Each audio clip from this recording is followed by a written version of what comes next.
Kwa nini utakuta mwishoni mwa mwaka ajali zisizokusudiwa, ajali za ajabu.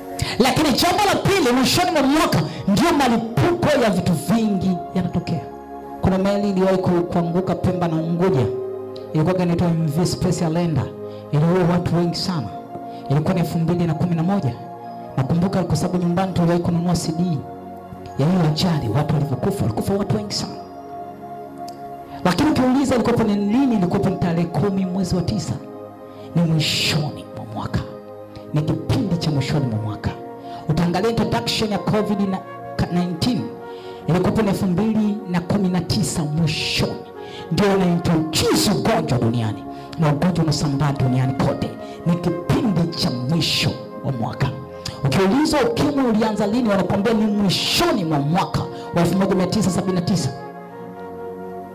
Mwishoni, na then nakuja kwa speed kwenye mwaka mwingine. Introduction yake inakuwa ni mwishoni mwa mwaka fulani ili iweze kusambaa kwenye mwaka mwingine. Ukiwauliza Wachaga ni kwa nini wanakwenda nyumbani kutambika, kusafisha makaburi, wanaenda kunywa pombe, wanaenda kulinyoa vitu, ni kwa nini? Ni kupata nguvu ya kumaliza mwaka, na sasa kupata nguvu ya kuweza kuwaseleleti kwenye mwaka mwingine. Kuna ni watu wa kiroho, makasheto koria. Lakini ni kipindi ambacho watumishi wa Mungu wanakuwa wamefunga sana, wanatafuta Mungu kwa ajili ya majira mengine mapya. La shakura.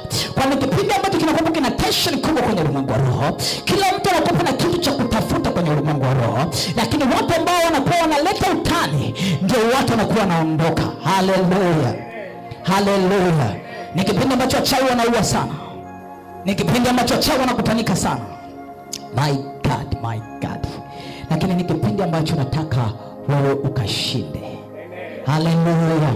Ukapokea nguvu. That is a mega anointing. Ni upako wa mwisho. Ni mamlaka ya mwisho. Yesu Kristo analia paka jasho la damu linatoka.